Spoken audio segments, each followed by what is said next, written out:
All right, everyone, we're ready to do the final panel of the afternoon, so if you could take your seats, we'd appreciate it. Bill O'Sullivan's ready, so we got to start. Very good. Take it easy on me, Bill.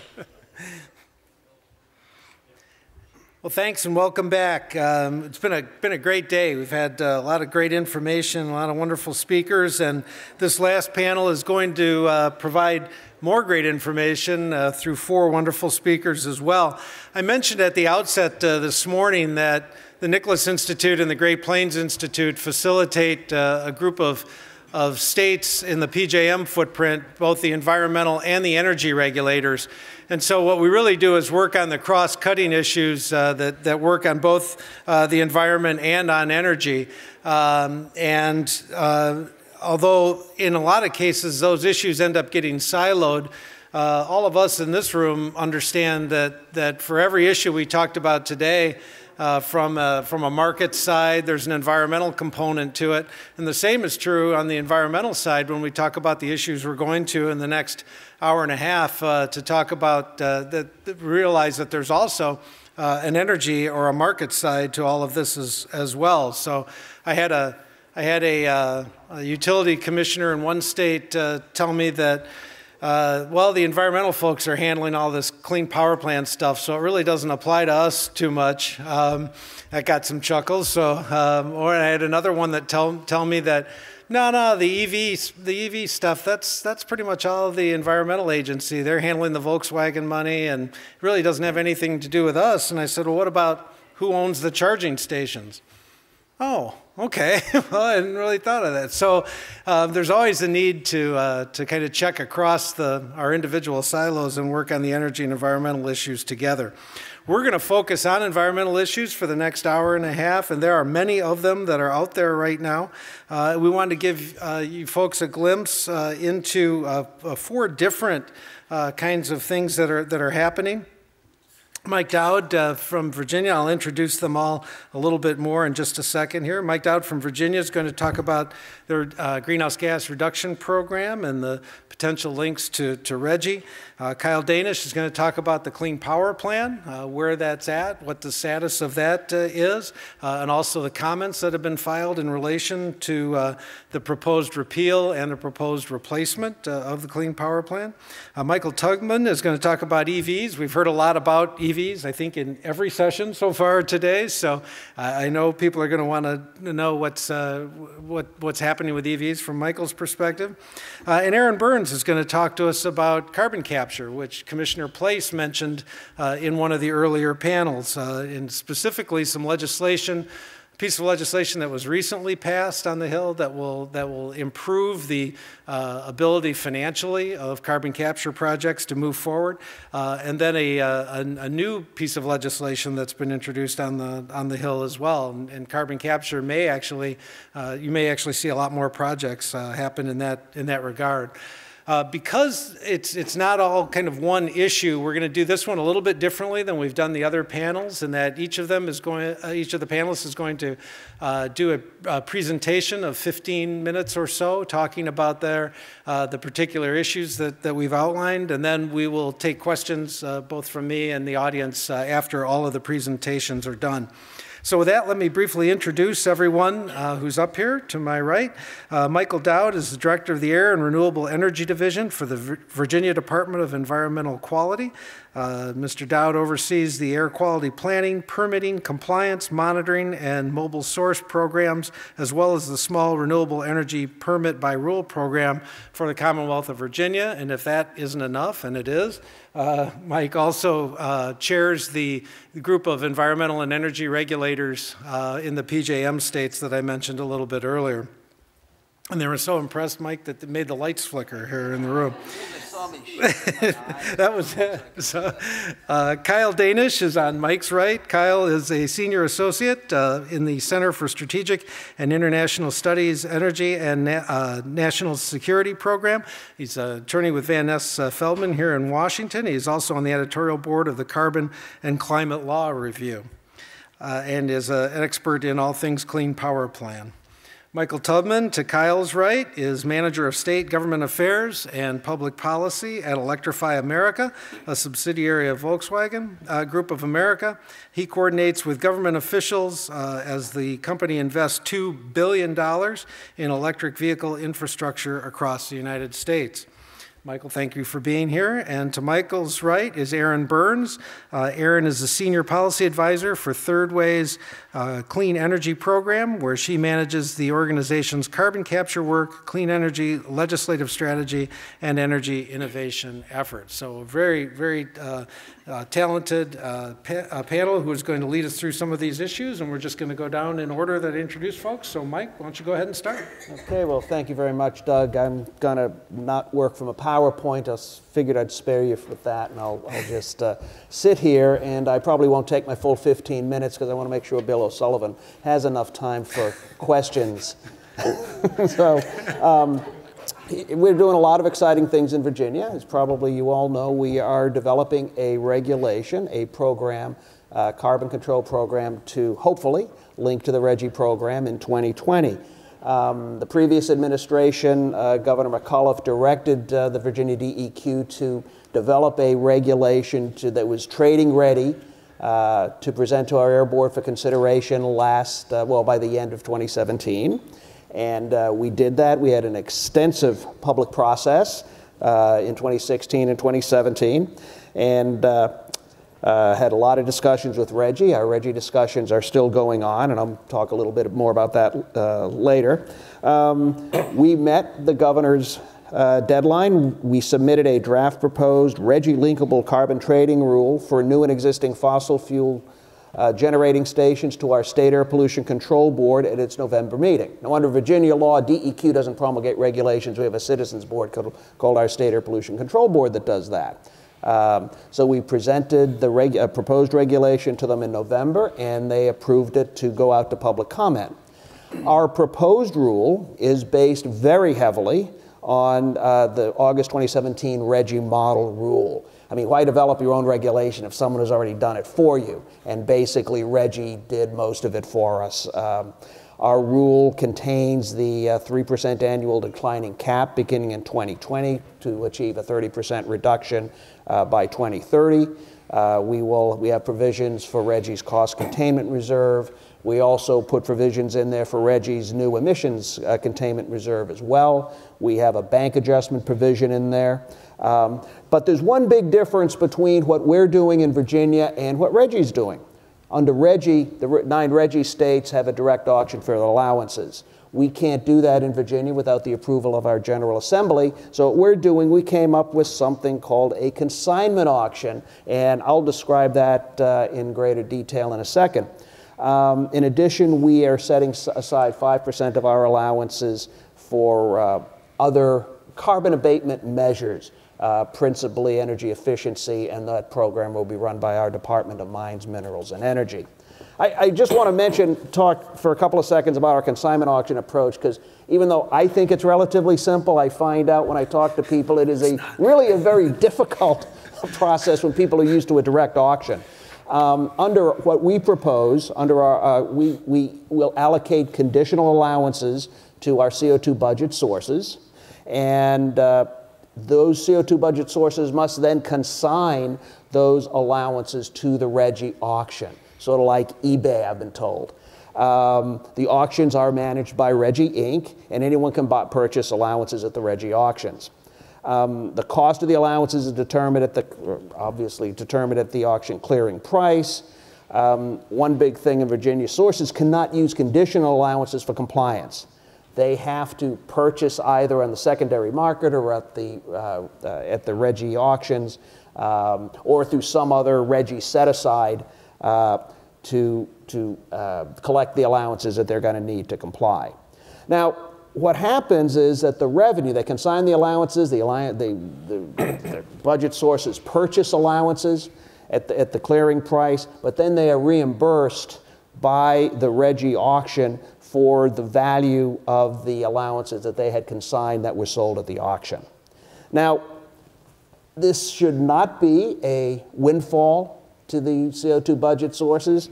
the revenue received by the sources that are owned by regulated public utilities, it is envisioned that the ratepayers will see the benefit of that revenue through rules of and tariffs of our state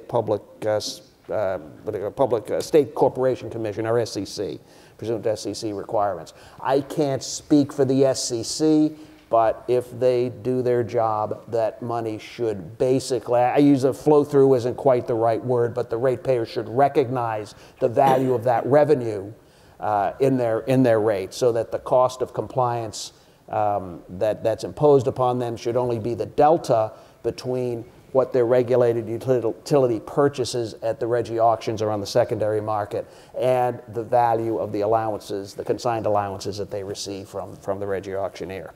So if you have more questions on that, you can certainly talk to me later.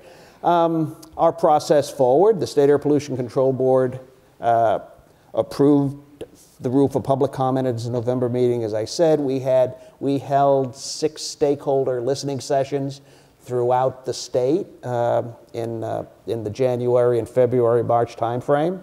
Our comment period closed on April 9th, and we received over 7,200 comments, and we're in the process of going through those now. The key remaining issues that we're going to have to address in the final rule is, I guess the most important one is, what is the size of our 2020 CO2 budget in Virginia? Our regulation based on ICF modeling proposed a range of, the low end was 33 million tons to a high end of 34 million tons. We've got an awful lot of comment on that. We're talking to RGGI presently on, we've been talking to them about the budget, and we will continue to talk to them about the budget. One issue that our State Air Pollution Control Board was particularly interested in was the industrial exemptions. We do not cover, our proposed rule does not cover industrial sources. Our Air Board wanted us to specifically to put that out for public comment. We did, and got lots of comments on that. The big sleeper issue for us is biomass. It was not a big deal during our stakeholder sessions leading up to the proposal, but it's turned out to be a very big deal in the final rule. So we'll have to see where we go with that. There will be a few RGGI program conforming revisions. RGGI has been through our proposed rule. They filed comments. We've been talking to them. We will obviously be tweaking our rule in order to make it fully compliant with the RGGI program, fully linkable to RGGI. We don't think any of the changes that they're talking about so far present any significant challenge going forward. And we will present a final rule of our State Air Pollution Control Board for consideration sometime later in 2018. I don't know when that'll be. I'd like to think it's sometime later in the summer. We're beginning to move on this. We've been through the comments. We're having internal discussions now as to how we want to deal with the remaining issues. So hopefully in the near future, my staff and I can sit down to actually start drafting the final rule. We're trying to be as transparent as possible. We have a website, a DEQ website that contains the significant public comments received. You can read them right along with us, see what you think if you wish. We don't have all 7,200 on because a lot of them were Me Too comments, as we say. So we'll take it from there. Just a couple of more things I want to mention. I wanted to mention the Volkswagen settlement, because in honor of Mike, who's on the panel here. A lot's going on with that. We have issued a request for proposal back in October of 2017 seeking sources to establish a statewide public electric vehicle charging network, which would be up to 15% of our allotted $96 million. Funds from the trust would be used to pay up to 80% of the equipment, installation, and administrative costs, not to exceed an established dollar cap to be determined through a competitive solicitation process. That process is ongoing. I can't talk about it anymore. Actually, I have two folks who work for me on the in my air division who are actually on the selection committee. They can't tell me anything about it. State procurement rules are very, very strict, so I don't even know what the time frame is, but I would expect it's the next couple of months or something like that, but we'll see. It might be sooner than that. That leaves, with respect to Volkswagen, what we do with the rest of the money. Well, we're thinking about that. First, we wanted to get the RFP sort of squared away.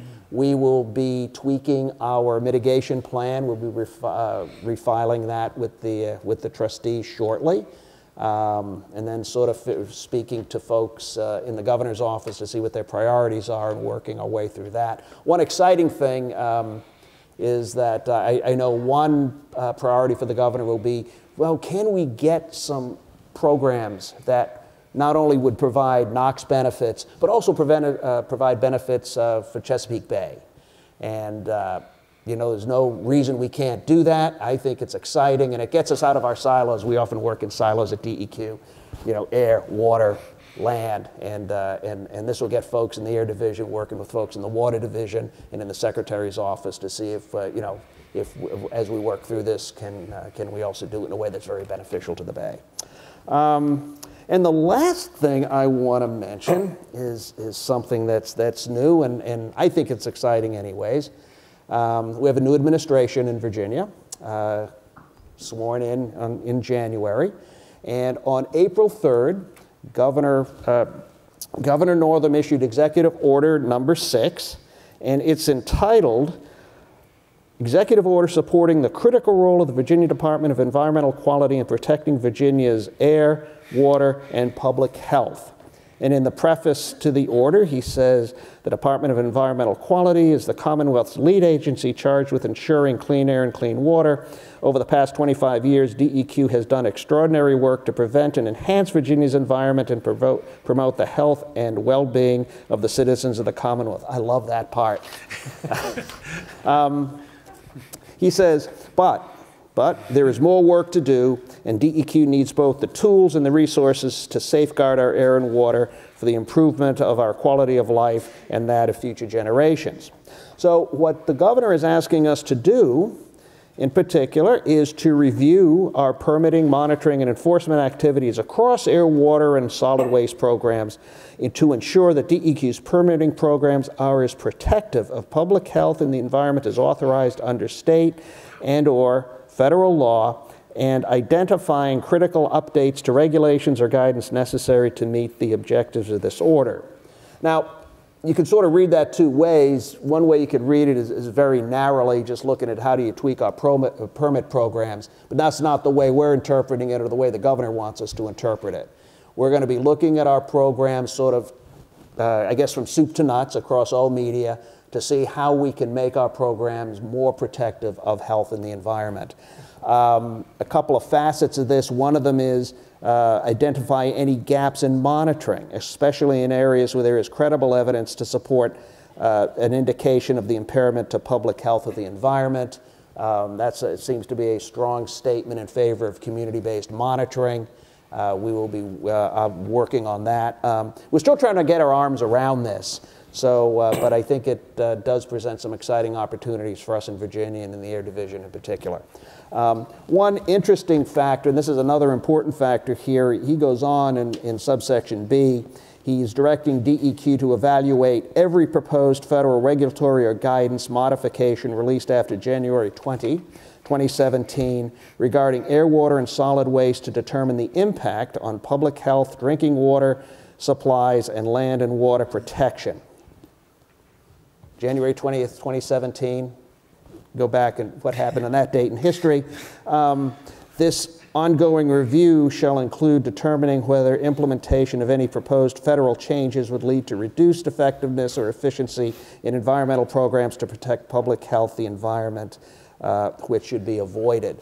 So, you know, again, we're still trying to get our arms around that, but as folks know, there have been several public or several EPA policy statements that have come out, in particular about air, but in other media as well. So I certainly can't give anyone here any warm and fuzzy that DEQ will be following, for instance, the once and always in revision that EPA came out with, or other air revisions revisions to the air permit program that EPA has said recently. So, as I said, we're still trying to get our arms around that, but I think it presents some very exciting possibilities for us in many realms. And that's right, I'm going to defer here. Thanks, and I'll pass it down to Kyle. Look forward to your questions.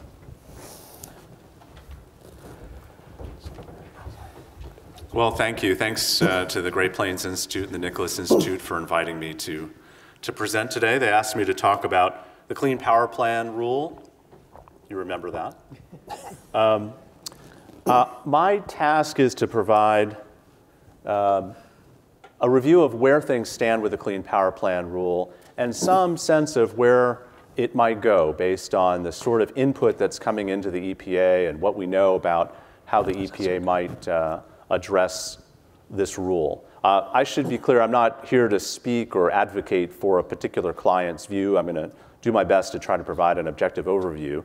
And in order to do that, I thought it would be helpful to take up and describe the comments from two pretty key stakeholders in these rulemakings, the Natural Resources Defense Council and the Utility Air Regulatory Group, which provide maybe sort of like bookend views of policy preferences about the future of the Clean Power Plan rule. In talking about this, it's important to understand there are actually two proceedings underway. One involves the agency's proposed repeal of the Clean Power Plan rule. Comments were due recently on that. And then the agency has a different proceeding underway about replacement. An EPA issued an advance notice of proposed rulemaking to gather public input on a replacement for the Clean Power Plan rule. Comments were due on that some time ago, and now we're essentially waiting for the agency to actually propose a replacement. So some key issues that come up when you think about the future of the Clean Power Plan rule is, a key question is, what is the scope of the term best system of emission reduction? And so for those of you who don't know or don't remember, the BSCR concept is very key to this rulemaking, because essentially under this part of the Clean Air Act, EPA is establishing emission guidelines that reflect what the EPA determines to be, quote, the best system of emission reduction. That is supposed to yield essentially some sort of guidance on emission standards.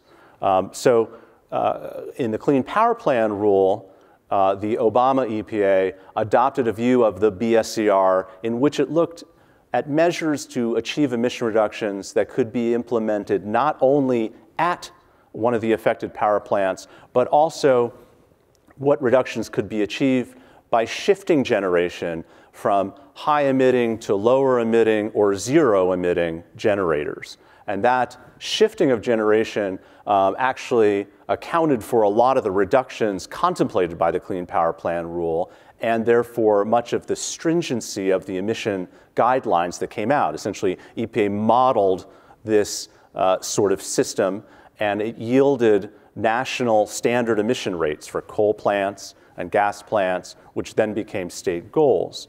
And again, it's this generation shifting that informed much of the stringency of those guidelines. So what we know is that EPA's proposed repeal of the Clean Power Plan rule, a critical thing, basically the basis of the repeal, is that the EPA is now saying that it's changed its interpretation of what can be considered in the BSCR and limited it to only those emission reduction measures that can be implemented at or to an affected power plant, not this sort of generation shifting. That's likely to yield a very different level of emission reduction obligation. Even within that, there's a question of like, what systems do you think about that can be implemented in that way? Another critical question is, in this rule, what is the division of labor between EPA and the states? This part of the Clean Air Act has a sort of concept in which EPA is setting some sort of guideline. The states are then implementing that, even setting the standard based on the guidelines and then coming up with compliance plans.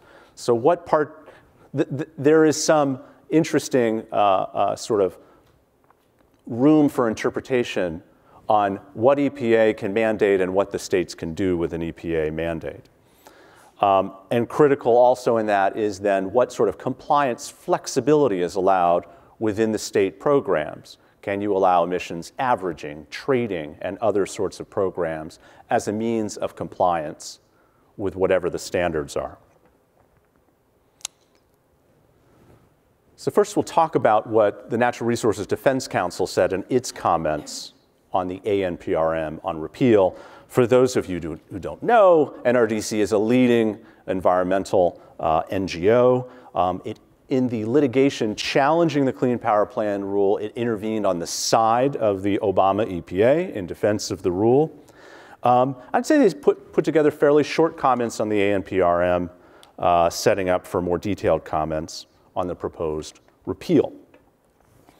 The view from NRDC on what is the best system of emission reduction is that the approach used in the Clean Power Plan rule remains the best system of emission reduction, that the generation shifting interpretation reasonably took into account the interconnected nature of the grid, that the grid is like a system, and that it is reasonable to think about generation shifting as a means of achieving reductions, that in fact power plants across the country are achieving reductions in this particular way, and so it's a good reason to stay with that.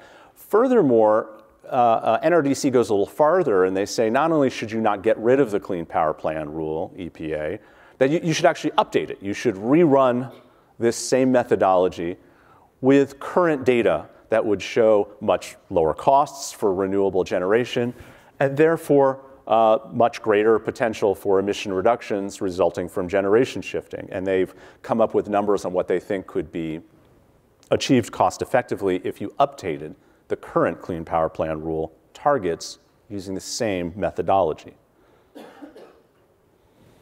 NRDC has views on the relationship between setting the BSER and the means of compliance at the state level.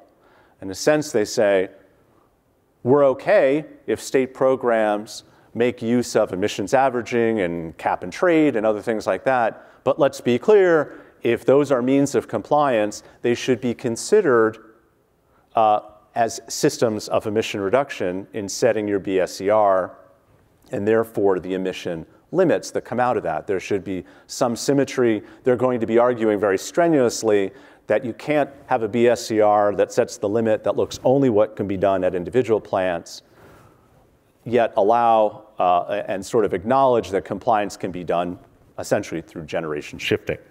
Now, these are different parts of the relevant statutory language that inform how EPA sets the emission guideline and what states do in their compliance programs, but NRDC is arguing there is some necessary symmetry between the two.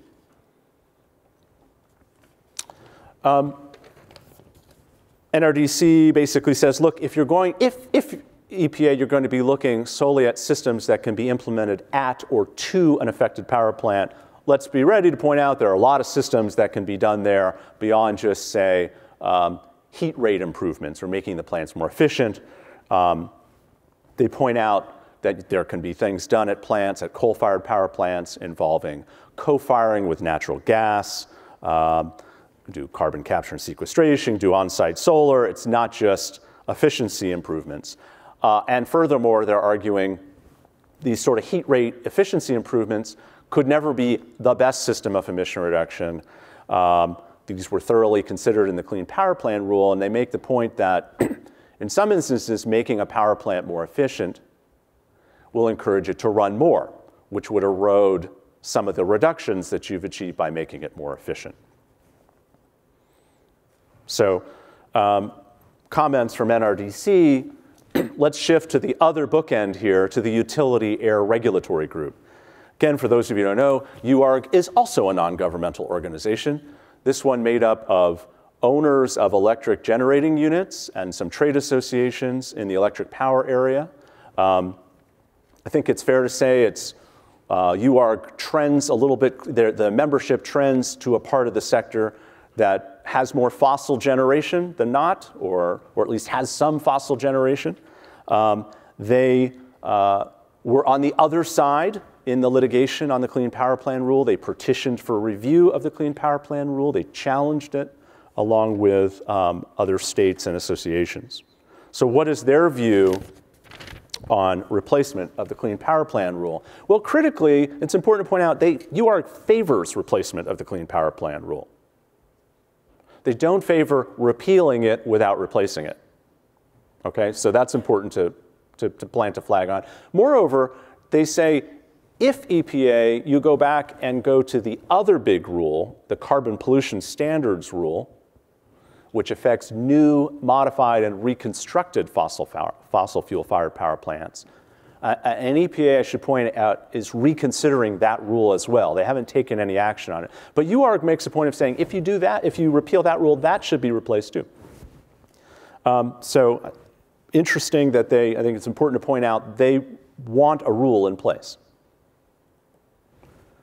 UARG's comments set forth a number of principles about how BSER should be determined and the resulting emission guidelines from EPA. First of all, UARG supports the inside the fence interpretation that EPA has proposed in its repeal, that the consideration of the BSER should be limited to measures to be implemented at or to an affected power plant. They further say that whatever guideline, emission limit you come up with, should be achievable by every one of the affected units. It shouldn't be premised on or contemplate closure of a lot of units. They make the point that the emission limit is just what results from your BSER. Even if the BSER in some cases doesn't yield an actual absolute reduction in emissions. They make the point that the Section 111 of the Clean Air Act, which is the font of authority for this particular rulemaking, doesn't actually require absolute reductions in emissions. It's not like, for instance, the National Ambient Air Quality Standards that are trying to drop a certain level of emissions. It's a performance standard for a category of sources. And it's just trying to achieve the best performance for that category, not to achieve a particular level of reductions. That's a critical point. And as I said, they don't support, they say as a principle for BSER, it can't involve sort of reducing the operation of plants. They make the point that these are standards of performance. We're talking about performing plants, not curtailing or ceasing their operation. UARG also has some further things to say about principles for the BSER. And here I want to say as a premise, it's probably worth explaining, one of the ideas that EPA outlined in its ANPRM, and they outlined a number of ideas about replacement, about BSER for comment, was that maybe what EPA should do is establish essentially that its role in setting the BSER and the emission guideline from that is to just identify a number of acceptable systems of emission reductions. A menu, not a number, but a menu. And then say to the states, okay, here's your menu. For the power plants in your state, you should look at your best situation to look at the power plant and look at this menu and figure out what on the menu works best for those power plants. UARG seems to be uncomfortable with that, I think in part because of the administrative complexity and uncertainty involved in that approach. And they make a number of points generally not only about the menu approach, but also about the other bookend approach, which is sort of setting numerical standard rates. Basically, they say neither one really works. The menu approach is too complicated, too uncertain, puts too much of a burden on states. They also make the point that there's not really a very easy way to identify across the board for power plants a sort of a simplified menu of systems of emission reduction. There's far too much diversity among units. There's diversity year to year for a particular unit. So the notion of saying, say, like an efficiency rate for each unit is something that they oppose in their comments.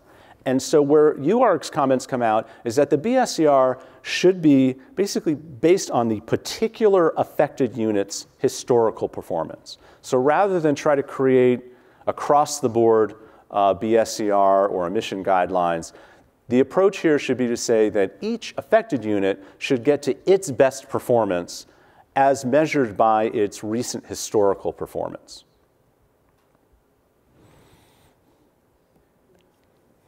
They have some recommendations on how that could be calculated, looking at a historical baseline, looking at the best performance or an average of certain years in a historical period. And that they make the case this is not only more straightforward and certain, it's easier for the states. You're bringing a fairly formulaic methodology to the states that is also then particularized to the units. And they also make the argument, again, that the symmetry issue raised by NRDC is inapt here. These are different parts of the statute. States remain free, have a sort of historical discretion on how they determine compliance. So you could set these emission rates or efficiency rates in this numerical approach, but still have a compliance program that allows states to do averaging, trading, or other approaches. UARG has a view on the division of labor between EPA and states, which sort of comes out here in their other comments. And that EPA's job is really just to pick a BSER and provide a sort of almost like prose emission guideline to the states, or a formula to offer to the states. It's really the states that set the standards. And EPA really is only, the EPA's role is to approve them just if the standard is satisfactory. This is a move away from the Clean Power Plan rule, which set these fairly specific numerical guidelines and broke them down by states and required states to have programs that could meet these numerical standards. So, two bookends of comments and views. There are a whole variety within and among, beyond NRDC and UARG, but instructive on the variety of views that are coming to EPA about what to do with the Clean Power Plan rule. So what are next steps? As I said, comments on the proposed repeal rule were already due. Comments on the ANPRM have come in. It's now up to EPA to do a proposed, to finalize the repeal, to do a proposed replacement. One question is whether these tracks will ultimately merge, in that EPA will do a proposed replacement and then ultimately finalize a repeal and replacement. That might be something to look for. Something to keep track of is the clock. I expect that EPA is very eager to try to finish this process well within the 4-year term for the Trump administration. Their first term, only term, we shall have to see, but they would likely want to do this so that the rule is finalized and maybe like DC Circuit litigation is resolved in some way during this period. They're going to be rushing to do that. And for those of you on the state side, you may be may have a state set of commitments coming to you with some uncertainty about the legality of the rule, which is not an unfamiliar place to be in. But this will be part of the game to watch. How quickly can they move on these rulemakings? Thank you very much.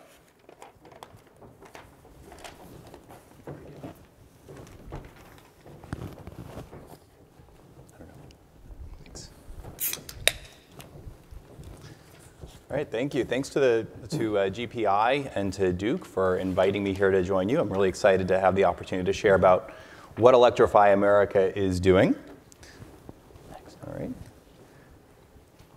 So Electrify America is a company that is a subsidiary of the Volkswagen Group of America, set up to implement the investment commitment that was part of the VW settlement. There's a number of different parts of the settlement. And so to be clear, we are really focused on the Appendix C of that portion. We're leaving Appendix D and the trust to Mr. Dowd and the states. We also are a data-driven company trying to create a sustainable business over 10 years in electric vehicle charging infrastructure. So we are not a nonprofit. We do not do grants. We're not a grant program. We are undertaking an investment in this rapidly developing industry. And I'm excited to hear that you all have been talking about this throughout the day. I'm sorry I couldn't be part of the conversation earlier. But I think what I heard of the conversation earlier was that you all agree with us that electric vehicles are coming and that they are exciting and that there's a lot of new models that are coming. All different types, SUVs, sports cars, regular cars of all different price points that are coming onto the market in the very near future. And a little problem there with the graphic, but what this chart should be showing you is that when we looked at a survey of what the barriers were to people buying electric vehicles, the first and 4 of the top 12 or so items that they listed related to the availability of charging. So electric vehicle charging availability is a hump that needs to get over in order to accelerate the adoption of zero-emission vehicles, and that's where Electrify America comes in. According to the Appendix C, the investment commitment that was made for setting up Electrify America, we are spending $2 billion over 10 years in electric vehicles, accelerating the adoption of them across the board. Our investments are limited to 3 categories of activity. We can invest in charging infrastructure itself. We're able to conduct education and awareness campaigns. And we also are able to promote ZEV access, so the ability of people to get into or experience zero-emission vehicles without having to buy them. And also, to be clear, on our investment, 40% of the investment is in California, and the other 60% is in the other 49 states. The way that our investment cycle works is that we have 10 years divided up into 4 specific cycles of investment. Each one of those cycles is 2.5 years long, 30 months. And so you can see from this kind of distorted timeline here that we are in the middle of our first cycle investment that started on January 1st of 2017 and continues on until June 30th of next year, 2019. For each of our cycles of investment, we put together an investment plan for both California and the other 49 states. That plan is reviewed by EPA or by CARB for consistency with the consent decree, and then we go out and implement that plan. So we are currently implementing our first cycle of investments. Now note that the second cycle of investment starts in July of 2019, which is actually relatively soon. We're already halfway through our first cycle of investment. So we're already starting to think about what our investments will look like for that cycle so that when July 1st comes around, we will have completed our first cycle and be ready to start the next cycle of investments. So for everything else that I'm going to discuss today, it will be specific to our first cycle investments only. Second cycle is not yet written. This is a breakdown of what our investments look like in the first cycle. You can see we've divided it up into the California, which is green buttons there, and the national program, which is blue. We're investing nationwide about $45 million in education and awareness in zero-emission vehicles. We also have an access program called the Green Cities Program in California. That's another $44 million of the California piece of the investment. But the lion's share of the funding, and that in which we're investing in the PJM area, is in infrastructure. In the national program only, we're investing $250 million in EV infrastructure. And that includes 2 main types of investments. We're looking at highway station investments, and we're also looking at particular metro area investments. First, to discuss a little bit about what our national highway network is.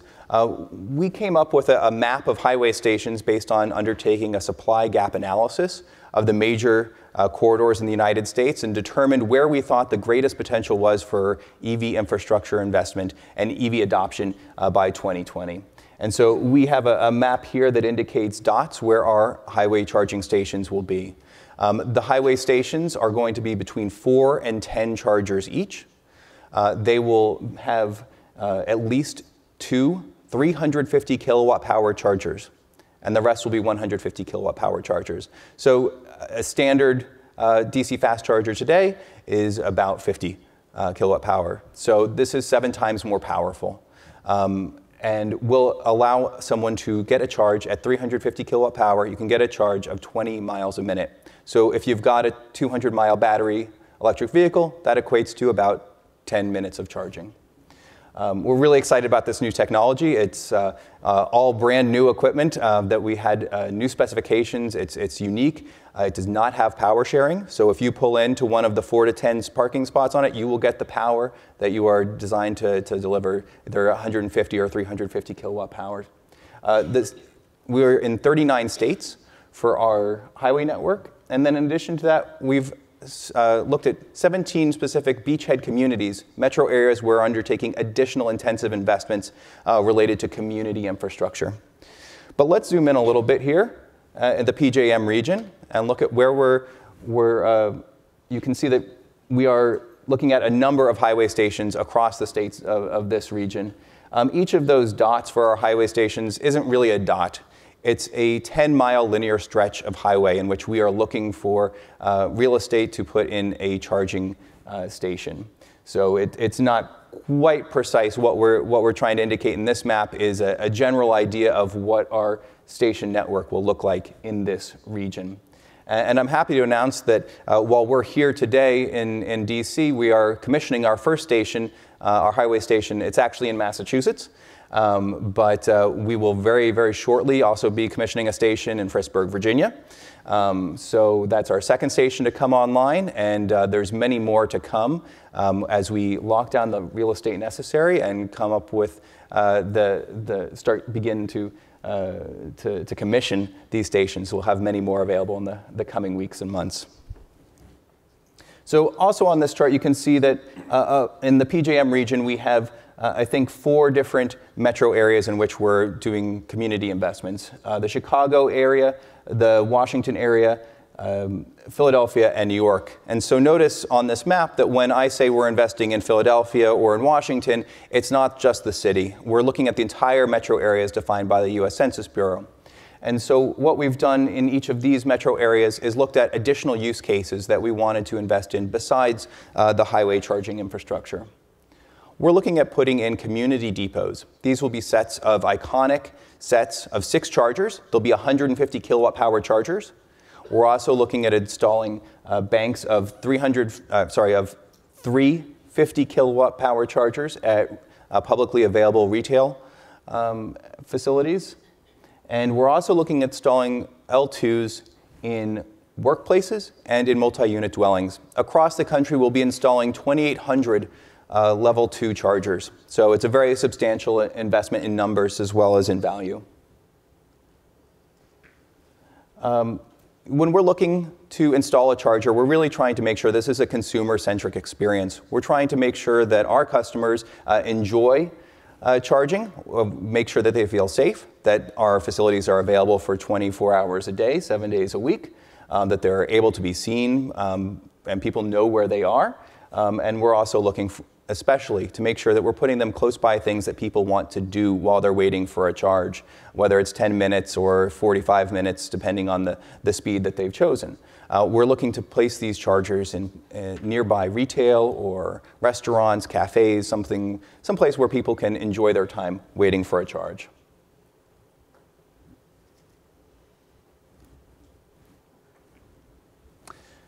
As I said, we have chargers that are made to our unique specifications for this investment program. They are 8 feet tall, so they are very noticeable. Our 50, 150, and 350 kilowatt power stations will all be very noticeable. They're durable kiosks, and they have 2 connectors on them.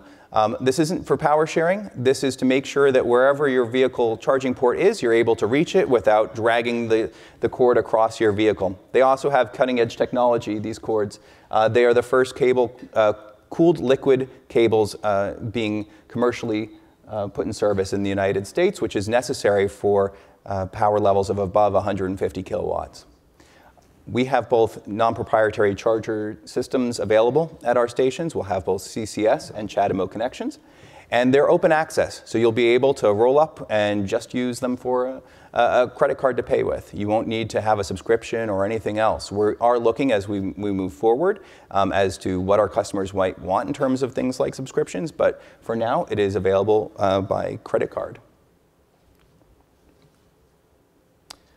Just to spend a minute on the education and awareness component. As I said, we're investing $45 million nationally on education and awareness. We looked at studies initially that indicated, despite the amount of time that we've spent talking here and in the policy community about zero-emission vehicles, you can't tell anything from this chart, but the main idea behind this is that, unfortunately, the awareness of zero-emission vehicles is around 50%, even lower than that amongst most consumers. In the automotive industry, they consider a 90% awareness of a model to be good awareness or standard awareness. So you think about something like a Ford Taurus. Everyone knows what that is, even though there aren't that many of them out there. And the problem is that there's not a lot of awareness on what a zero-emission vehicle is. So our $45 million campaign is going to be spent primarily on the awareness and consideration portion of this consideration funnel that we have, helping people understand the benefits of electric vehicles on a brand neutral basis. So understanding all the different models that are out there and why they might want to consider them for the various reasons that are out there. We'll be mainly doing this through national and spot media buys, also social media, print media. So we're really going to be getting the message out there starting later this quarter and continuing on through next year. I want to close by talking about our Cycle 2 investments. We are in the process now of considering what we should do for our next cycle of $500 million investments in ZEVs. We are taking all of the base assumptions that we made, all of the ideas that we had in the first cycle, and rechecking them, looking at what's going on now in the technology and economic sector in the marketplace to understand what our investment should be going forward. We also opened our website up to comments from interested stakeholders, primarily from government stakeholders, earlier this year, and we received about 500 or 600 comments that we're going through and trying to understand how we can continue to collaborate with state and local government to make sure that we're all working together to further infrastructure in the country. So we'll be working to put our plan together, and more to come on this as we develop it, but the goal here is to be able to start implementing that part of our investment in July of 2019. That's my presentation, and thanks again for your time. Look forward to answering your questions.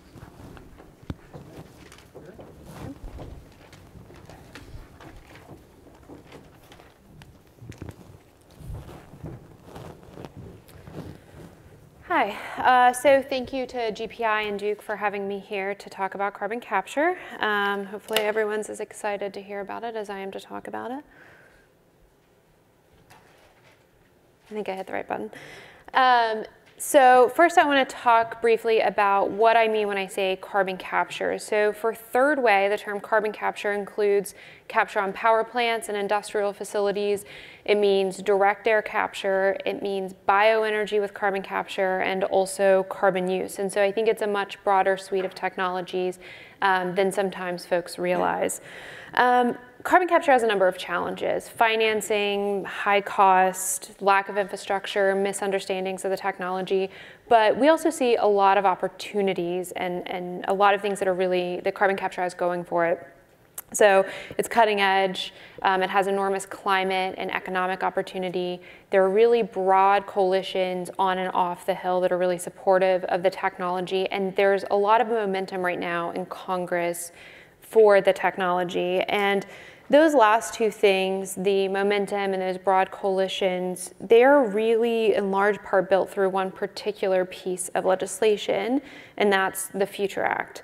And to briefly illustrate how broad those coalitions are, the 4 senators who led the way on this particular piece of legislation that had a number of co-sponsors were Senators Whitehouse, Barrasso, Capito, and Heitkamp. And so when they had the press conference to introduce this bill, 3 of them talked about it as a way to, 3 of them talked about how carbon capture is a way to secure a future for coal. And 1 of them talked about it as a way, as this particular piece of legislation was a way to get a price on carbon. So really broad coalition.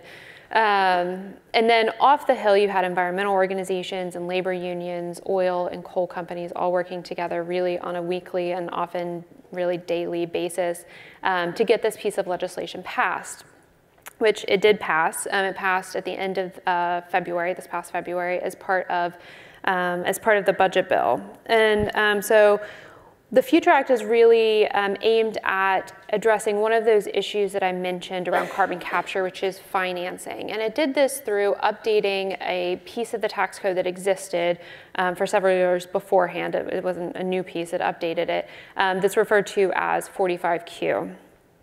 We really like acronyms and shorthand in DC.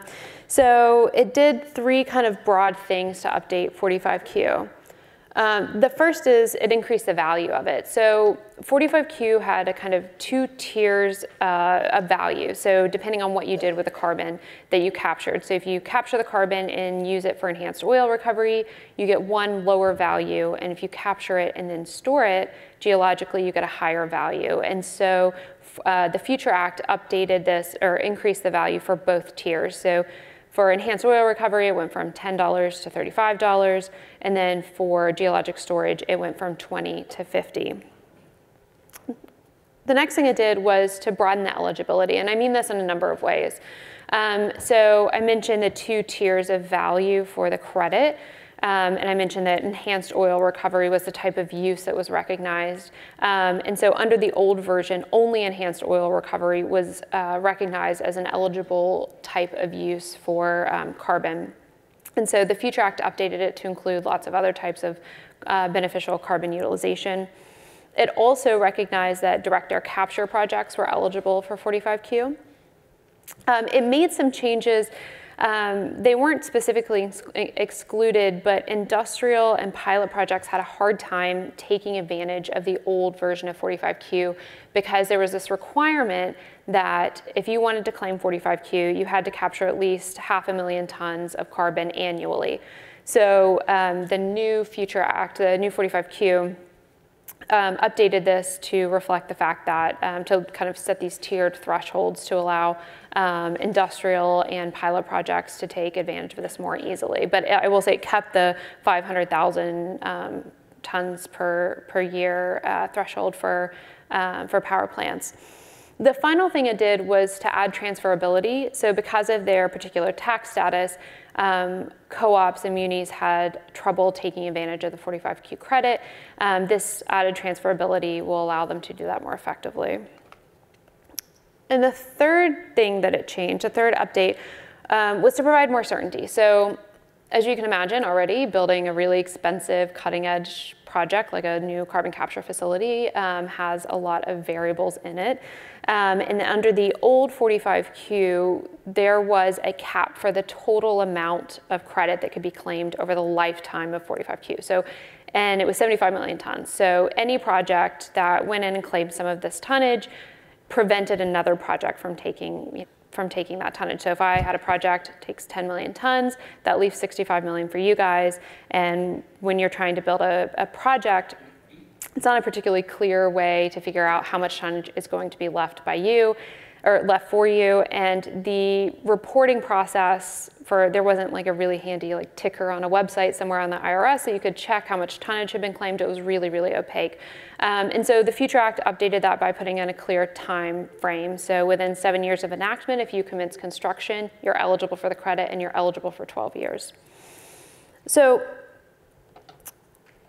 flip over my notes. So all of those updates to 45Q are really focused on improving financing for carbon capture projects, which it's done. And we're really excited about the types of projects that we're going to see, about the level of deployment we're going to see in the next few years because of the Future Act. But in the process of drafting and redrafting this legislation and working on it for several years, one of the things it also did was to help build those efforts on and off the Hill. And they really go beyond this one piece of legislation. These aren't coalitions that immediately dissolved in February when the budget bill passed with the Future Act in it. And the most obvious example or evidence of this coalition is the recently introduced Use It Act. So this was introduced about a month to the date, I think, after the passage of the Future Act at the end of March. And it's already had a hearing. It had a hearing kind of early, mid-April. And it was introduced by that core group of 4 senators, Barrasso, Whitehouse, Heidkamp, and Capito.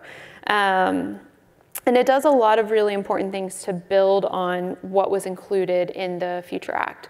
So the first is it establishes a competitive technology prize for direct air capture. So direct air capture is an emerging technology. I think there are about 7 projects globally. But we think it has a lot of potential as a climate technology because it's one way to enable negative emissions. And as I'm sure most of you know, a lot of climate models rely on some form or another of negative emissions.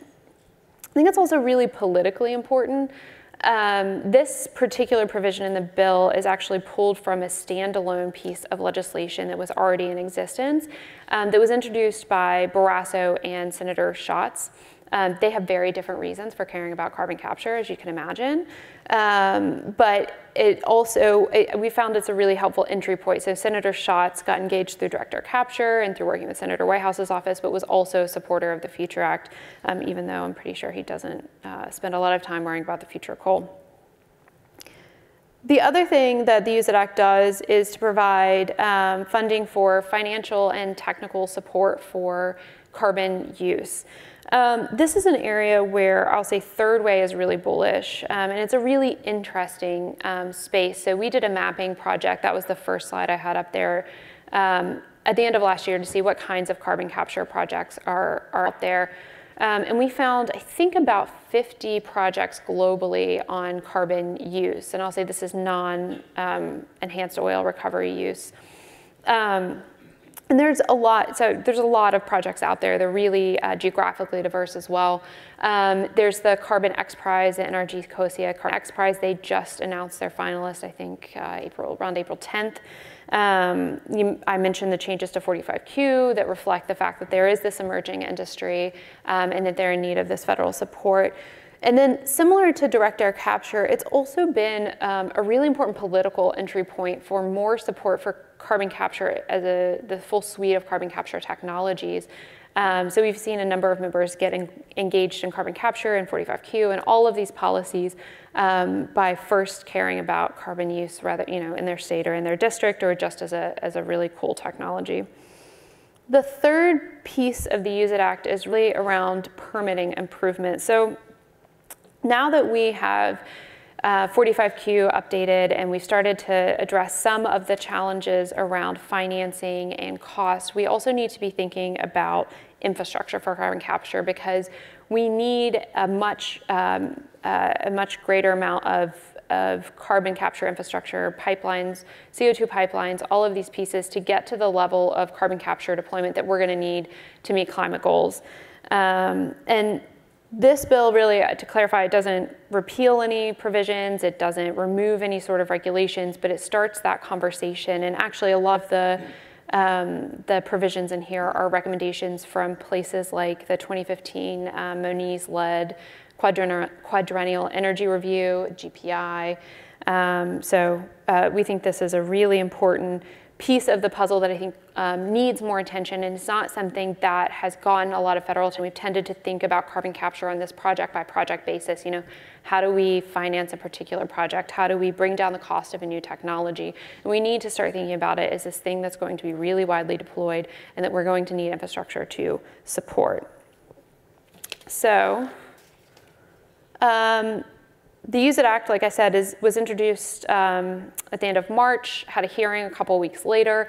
We're really optimistic about the potential for the bill, and I'll say we're not the only one. There's a quote up there from Amy Harder at Axios, who points out that though election years are a time when it's very tough to get stuff done, that this bill has a better chance than basically their piece of climate or energy legislation at passing. And I'll say we agree. We're really excited. We're really optimistic about this bill and the policy and political groundwork that's been laid by the Future Act and that is continuing through the Use It Act.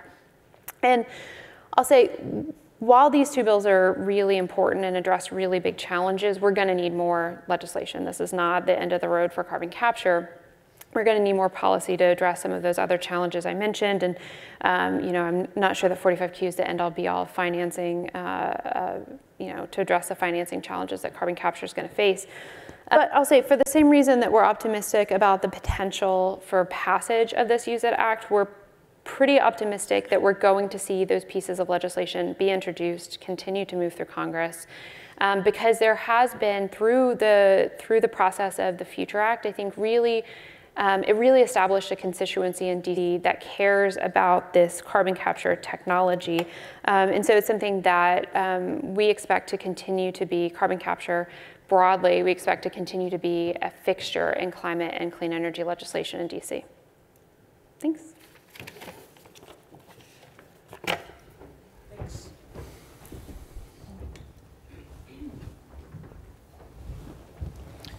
Music has stopped, and I'm the one left without a chair.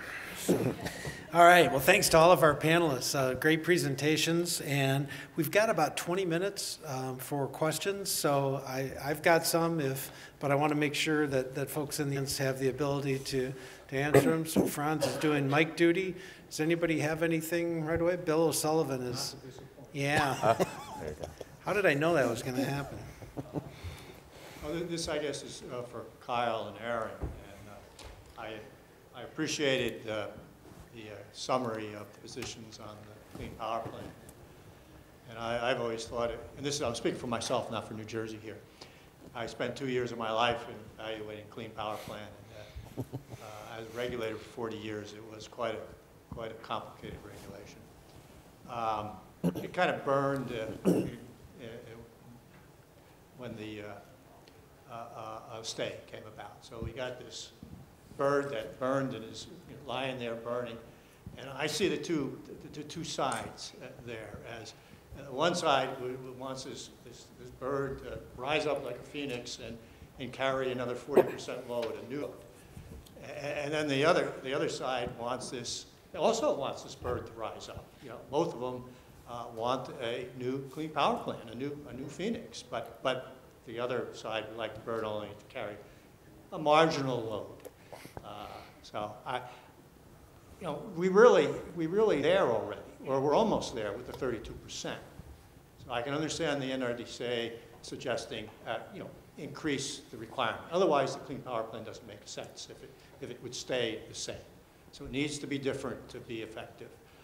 Can you comment on where we are with respect to the attainment of the Clean Power Plan and the opportunities for in this administration to have an effective Clean Power Plan? They'll get more reductions. And the next administration, if this administration doesn't get effective reductions. And then, what's the opportunity for carbon capture and sequestration in this equation, which I think is really quite an opportunity here over the long term to get some real reductions. Well, first, I think you make a good point that my understanding is that many studies show that we're sort of well on our way in the power sector to compliance with what still are, at least until repealed, the Clean Power Plan targets for 2020 through 2029, and probably may not be on track for the 2022 to 2029, may not be on track for after that. So I think there's a way in which the market sort of drove reductions at levels not even fully anticipated by the Clean Power Plan rule. So I guess one possibility is that whatever the EPA does with the repeal of the Clean Power Plan rule, those reductions may have been achieved. And so I guess one possibility is somehow milder Clean Power Plan rule that doesn't push the needle further, but puts a floor under the reduction path that's already underway. That's the result of low-cost gas, plunging costs of renewables, diminished demand. That's already happening in the marketplace. A mild Clean Power Plan rule could put a floor under that declining trajectory. I guess the question is, is that enough? Which is a sort of a policy question that is beyond the sort of legal structure issue, but goes to this question of, if there's maybe another way to put that is, can the power sector count on that to be the policy going forward if there's let's just say a different administration? And You know, as we talked about earlier, many of the sort of studies of deep decarbonization contemplate really substantial decarbonization of the power sector in order to make it possible for it to electrify other sectors and get to very, very deep reductions. So there's no reason to believe that even a Hillary Clinton administration would, might have already been on to something like a Clean Power Plan Rule 2.0. And so there's every reason to believe if there's another administration in, say, the next 10 years with different preferences about climate policy, that it would seek to do more than what you've seen. And probably carbon capture and sequestration would have to become an ever-growing part of that. So while I think there is a scenario in which the Trump administration locks in this sort of mild floor to the current market trends, I'm not sure if I was in the power sector whether I would count on that being the policy framework going forward. I don't think I would. Maybe it's more of a less of a full-scale reset and a respite. Mike, was that part of your rationale in Virginia? I mean, thinking about, going forward, things are happening, there are trends that are happening anyway. You wanted to put more of a Virginia face to that, or? Well, I think it was simpler than that. I think our governor, thought climate change was very important and wanted to move forward. Now, why we chose Reggie over going alone, I think it got sort of to some of the comments made on the earlier panels about balkanization. You can drive reductions in a lot more, more effective, cost-effective manner by working together in a trade block than you can going it alone. But I think we were looking forward that there would be a trading program somewhere. Reggie was available. There'll eventually be some type of national program, I believe. Okay. And I'll say, Erin, I was going to say, you want to weigh in on the carbon capture part? Well, and broke on the Clean Power Plan. I think the other thing is that we'll see how it goes, but there will be climate legislation coming out of Congress soon that's pretty I don't want to say soon, like I know, what the bill is or anything. But I would say in the next few years, you're going to see, I think we kind of, in my opinion, see these ebbs and flows of interest doing a really big climate bill and what are the chances of it, and we have cap and trade and that doesn't work out, and so that kind of forget about that and do something else for a while. And I think that this, the legislation on carbon capture isn't just about carbon capture. I think it's also about this interest in doing something on climate, more of this realization that there is something that we need to do, and so I think that we're more likely to see that in the next few years. It will include carbon capture. I have no doubt of that. It was in cap and trade. It's something that's always kind of, I think it doesn't on its own often get a lot of attention, but it's always a piece of those climate bills.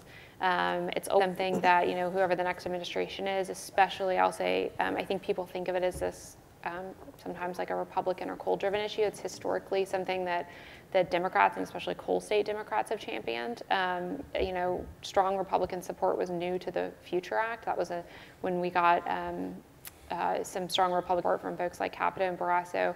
For the Future Act, that was one of the first times we saw this really strong, clear support for carbon capture from Republicans. So the next administration, I'm sure, will include that. It's obviously a big piece of, and a big part of the consideration under the Clean Power Plan.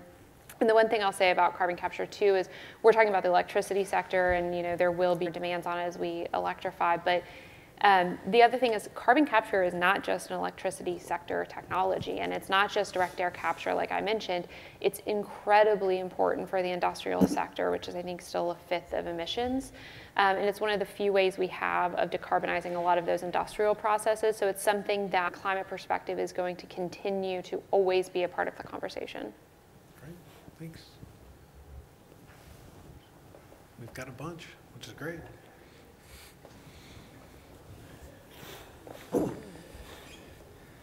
Thanks. Bill Hederman, University of Pennsylvania. My question relates to Electrify America's program.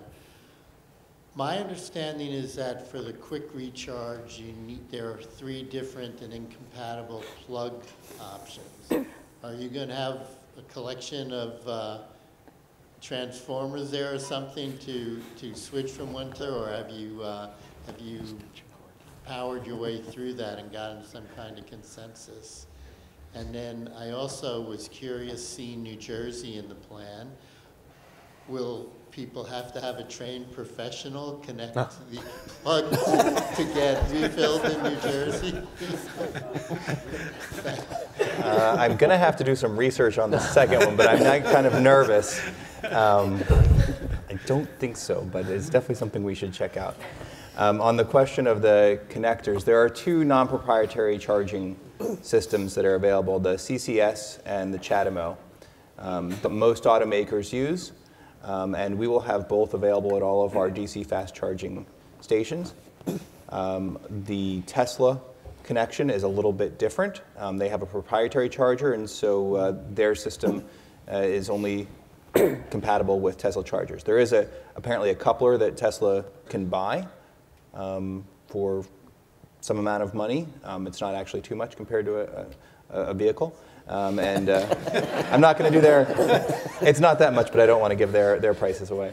And they'll be able to use our connectors with that, although a typical Tesla charger runs at about 120 to 140 kilowatt power. If they step down to use one of ours, it would be limited because of the coupler to about 50 kilowatt. So, but anyone that uses a Chevy Bolt or a BMW i3 or a Honda Clarity would be able to use our chargers or any of the other non-Tesla vehicles. Please. Hi, Sarah Duffy from the Georgetown Climate Center. This question is for Erin. You might have already mentioned this. I might have just missed it, but I'm just wondering whether the legislation or any of the other policies you've mentioned, since you talked a lot about how CCS can be applied to various sectors, whether those policies differentiate between those sectors or whether it applies broadly, and also whether it differentiates between CCS systems applied to existing plants versus a package of a new coal plant with CCS attached. Sure. So on the different sectors, sometimes, I will say some things it's important, sometimes it's not important. So for example, the Future Act that updated the 45Q tax credit, I think I mentioned it, but there was a lot of really boring tax stuff in there. So the old 45Q had a threshold where you had to qualify for it. Your facility had to capture 500,000 tons a year, or you weren't even eligible for it. That might be fine for a power plant, but for an industrial facility or for a pilot project, that's really big.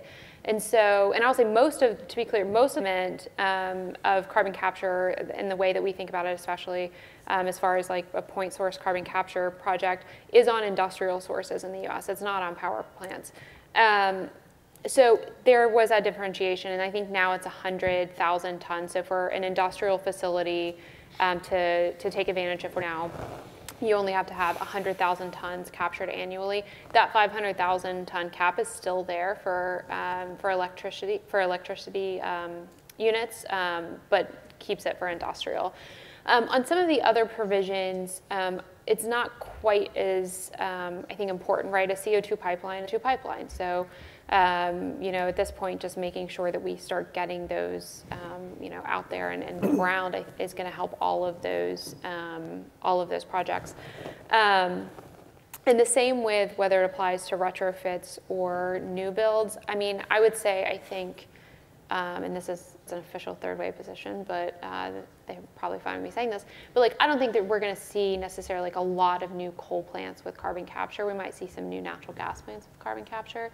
But there doesn't tend to have to be a huge amount of differentiation at this level when we're talking about these provisions on whether or not it's build or a retrofit, right? If you start capturing carbon, whether it's from a new plant or an existing plant, then you can get that credit, right? The credit is really just aimed at making sure that those emissions don't go into the air and instead are, put into use or stored permanently underground. So there are other provisions, and obviously, when we get to something like the Clean Power Plan, or if we start talking about it from a regulatory perspective, there is that differentiation between new and existing, and they do have different challenges. But most of the but most of the provisions or most of the pieces of the 45Q update and Use It Act didn't really need to differentiate. And then, of course, as I mentioned, especially Use It Act, there are the differentiations for different technologies, like direct air capture, for example, needs something very different than a retrofit at a coal plant, and carbon use needs something very different than all of them.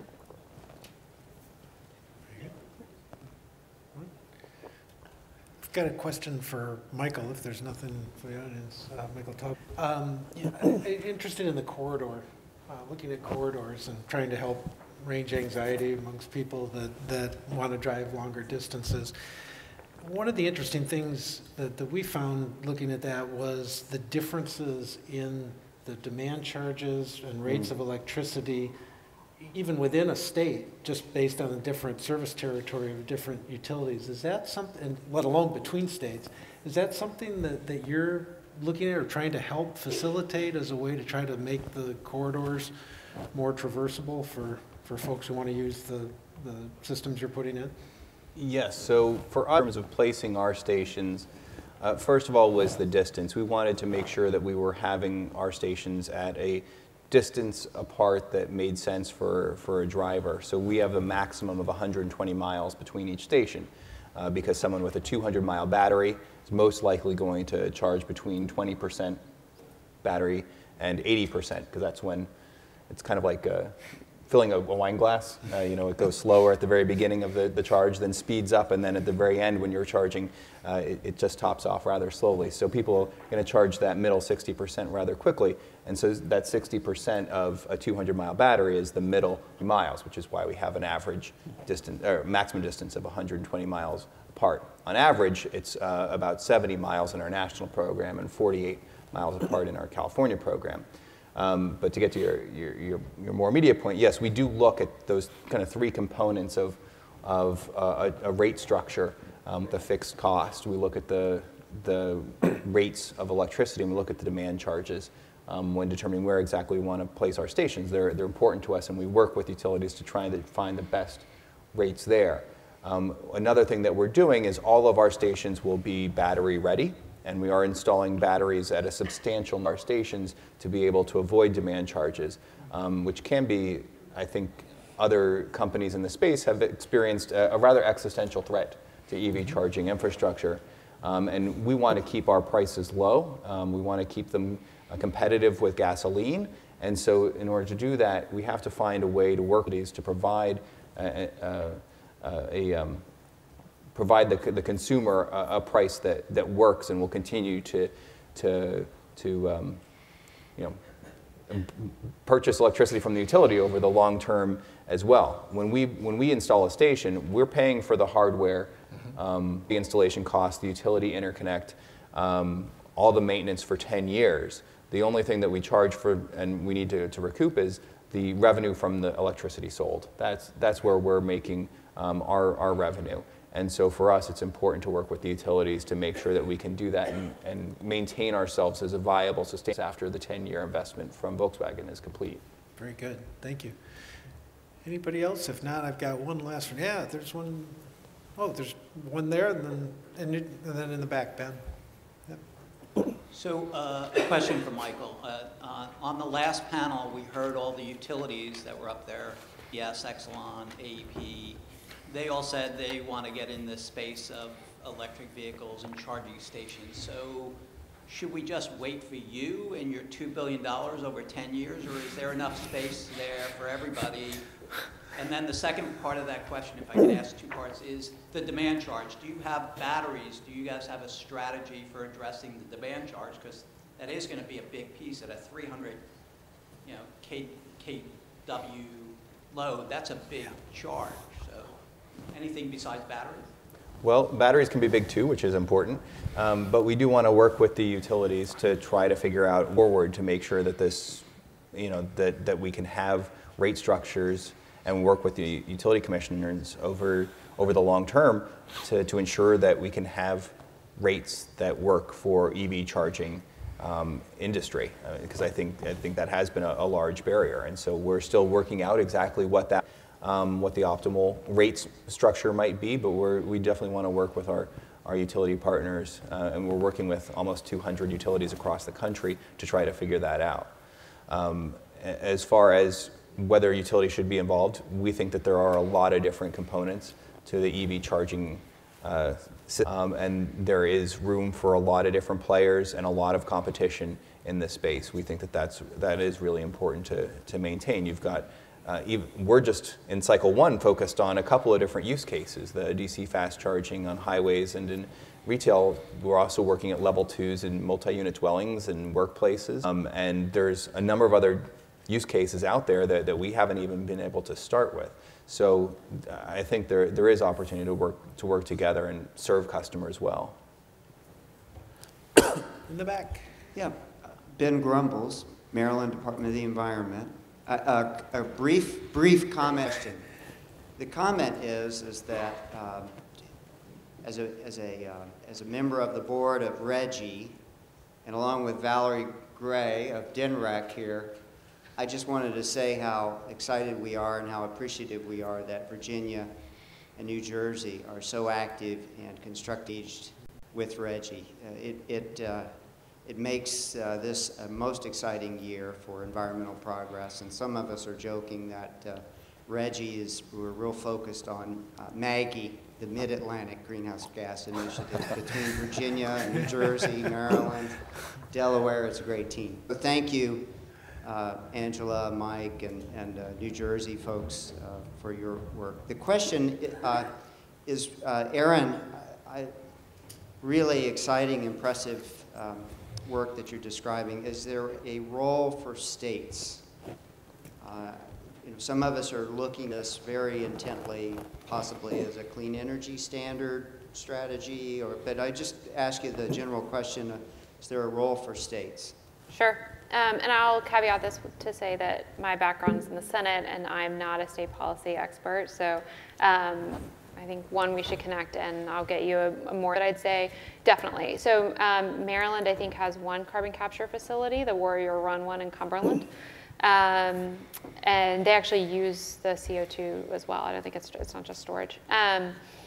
But yes, I think definitely, and I think it depends, right? Some states, I think clean energy standards are a great starting point, and a number of states, off the top of my head, have carbon capture included in their clean energy standards, and I think that's really important because when you look at the generation mix in states, I think it can be a really important decarbonization tool, and that it's a way to drive more deployment of this technology if you do care, from West Virginia and our old clean energy standard that was repealed immediately when Republicans took over the House. It was their first bill when they took over the legislature. But our old one did include carbon capture, and I think that's important for West Virginia for a number of reasons, and we want to be a leader on that technology. We have a national lab there. But I'd say I think there are also opportunities that see themselves more as environmental leaders to push on carbon capture deployment for a couple of reasons. I think one is, I mentioned, this isn't just an electricity sector technology. It's something that a lot of folks understand, even if they're a little skeptical of the need for deployment in the electricity sector. It needs to be deployed in the industrial sector. I think also if you look at, for me, if I'm a big state that cares about environmental regulations and driving the conversation forward, if you look at things like the Clean Power Plan and what are best available technologies, why not build a natural gas facility that has carbon capture on it, floor there. So I think that there are opportunities in that frame. I'll say the other, one state in particular is really a leader on that, and that's Wyoming. And it hurts me to say as a West Virginian, I feel like we're really, we should be the ones leading it, but, and not that we aren't doing great things, but Wyoming is this really compelling, there's so many things going on. The university, they've got the Wyoming Integrated Test Center that's housing half of the Carbon X Prize finalists for the utilization. They've got other projects going on there. It's not just about X Prize, it's this long-term utilization play. They think about it. I mentioned that, moving from the Future Act to Use It Act, one of the things is move from a view of this project by project look at carbon capture deployment, and instead thinking about the infrastructure we need to enable really high levels of deployment. I think Wyoming does a really good job about thinking of that entire life cycle and all of these opportunities. And it's a state that you wouldn't think would be, have a senator who leads on direct air, which really, why do you care about direct air capture if you aren't just really concerned about climate? And so I think that there are states like that not just, I don't think they're leading out of altruism for climate necessarily, but that they see that this is an enormous opportunity for their state to house these really cutting edge people, really innovative technologies, and connect with their universities and their local governments, and to bring a lot of interest and jobs into their state. So I do think those are some of the examples of where states are leading, and then some things personally I'd like to see as far as a big state want to take a lead on a natural gas carbon capture plant. But I think there are probably also a lot of other examples, and like I said, we should connect because there are people who are smarter about state policy than I am. Ben, one thing too, if I might add, Erin, Yep. there's a state working group on this. Should remember that. And in addition to advocacy, working on 45Q and the Use It Act, one of their main goals is to try to work in different regions to try to match up the people who need to use carbon, either for enhanced oil recovery or for one of the industrial purposes, with the people who have carbon, to be able, try to link up the sources with the user. And so that work group is about 14 states right now from all over the country. And that might be a way, in addition to all the things that Erin pointed out, a way to both be involved in the advocacy part as well as in kind of the practical day-to-day matching of sources and sinks. Yeah, I was going to. Doug and Brad Crabtree are some of the people who are smarter about state policy on carbon capture than I am. So they're who you should listen to. Well, thank you. Thank you. Well, please join me in thanking the panel. That was wonderful. So, and very quickly, we're going to get you out of here X minutes ahead of time, but great day from our standpoint. We hope it was for yours as well.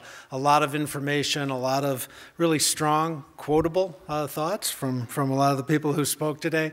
Once again, thanks to everybody who helped put this together from the Nicholas Institute. Again, we're so glad to be them, to Jen and to Tim and to Kate, and from our GPI team to Franz, to Jess and to Jill, who really helped make all of this possible. Thanks. All of our speakers, a really great, dedicated group of people who really gave us a lot of great information today.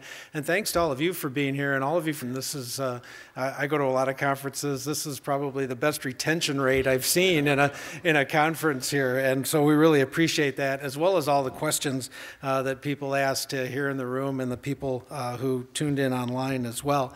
So please continue to look at Great Plains and Nicholas Institute as we continue these issues. And obviously we heard a lot about a lot of different issues, and one of the things that strikes me every time we do something like this is how interrelated all of the issues are, and how much is going on, how much is being done at the state level, how much is being done at the local level, and I think we got a good feel of that. So once again, Institute and Great Plains Institute, thanks so much for being here. Enjoy the rest of your evening. Thanks.